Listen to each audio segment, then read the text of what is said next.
I learned a lot about wristwatches. I mean, how could I not after buying 42 of them in the last couple of months? I came across different kinds of them across several brands, learned how to clean or restore them, learned a lot about movements, fits, features, and whatnot.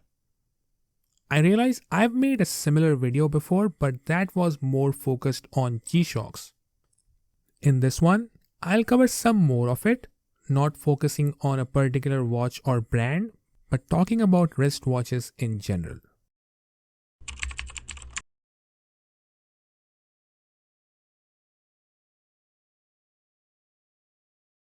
Since the time I started to take wristwatches seriously, I realized that these could be cool too.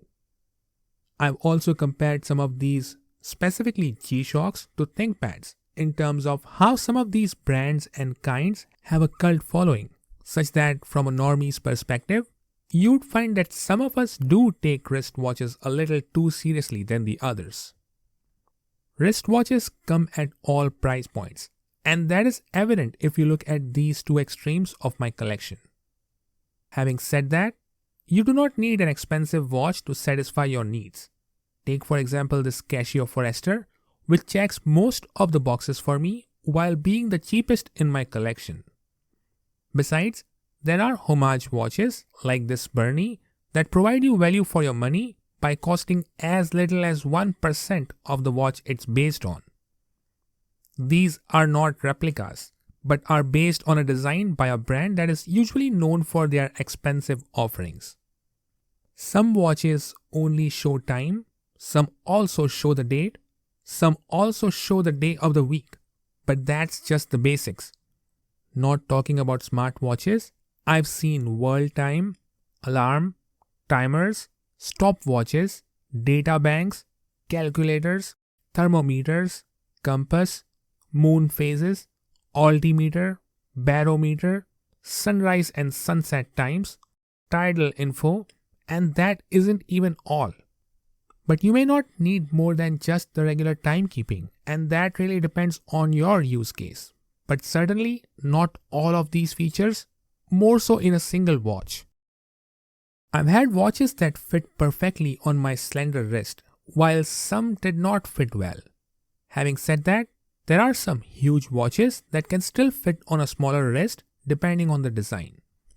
You may need to look at multiple factors and not just the dimensions before spending on a watch that can potentially end up being not the right fit for you, or more so, your wrist.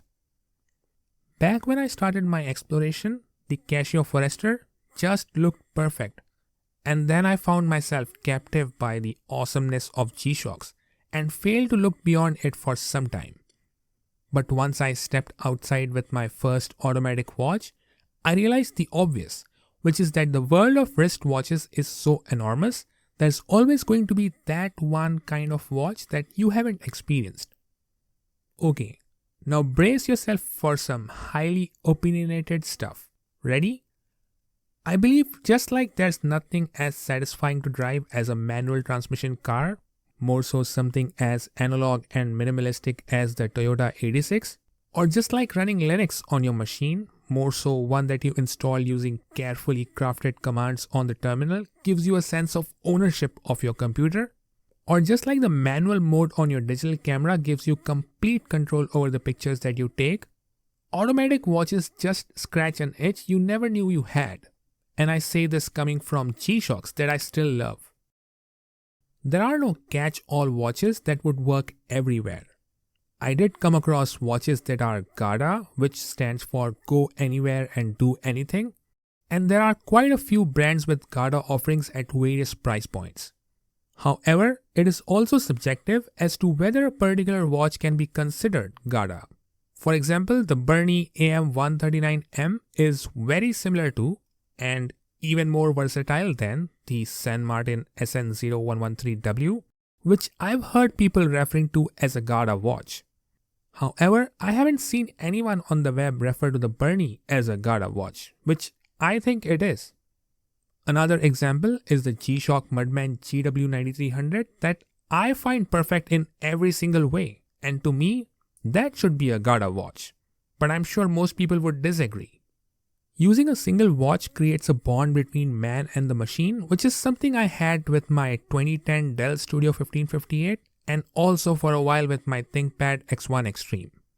But as much as I'd like to wear one watch everywhere, which, pardon me if it sounds like a brag, is something I miss, it just doesn't work that way.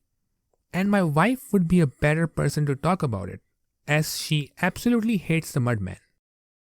We often see videos about a particular watch where it is referred to as an exit watch, which is a term collectors use for their ultimate final timepiece, the acquisition that signifies the end of their watch collecting journey.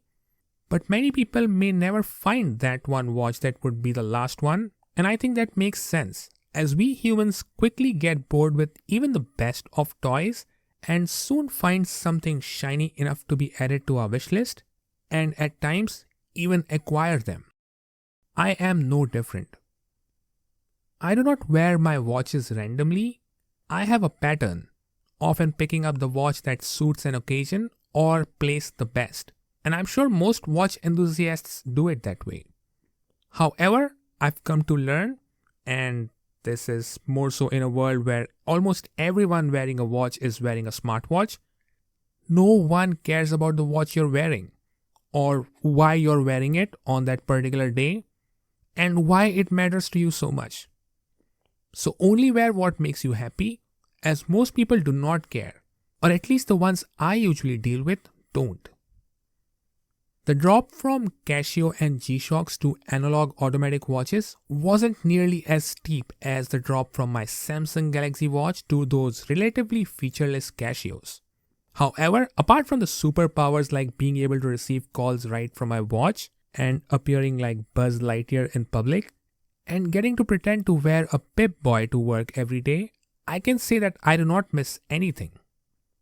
My current collection, which is still shifting by the way, covers analog watches, digital watches, analog digital watches, battery-powered watches, solar-powered watches, automatic watches, atomic watches, GMT watches, tool watches, military watches, diver watches, dress watches, Garda watches, and probably other few genres I do not even know exist. It's just that one of them won't have everything at once, but that also means I can wear the one most appropriate for an occasion. One good part about it is that I do not need to charge my watch as often, depending on the watch we're talking about. The solar watches take care of themselves with occasional exposure to light. The automatics self-wind as soon as I pick them up, and the rest of them would work for years to come before needing a battery replacement. Next up would be to trim my collection down to what I absolutely need, passing on the rest to folks who will be able to appreciate them more than I do. I know how difficult a task this can be, as I have a similar problem with my ThinkPad fleet. So that was some of what I learned during the last few months. Not only could I draw parallels with the world of computing, automobiles, and other gadgets, I could also finally learn and realize what works for me and what doesn't, and that too with personal experience. I can never be grateful enough for this journey. That's all I have for this video, and thanks for watching it to the end. May the Maker watch over you. See you in the next video.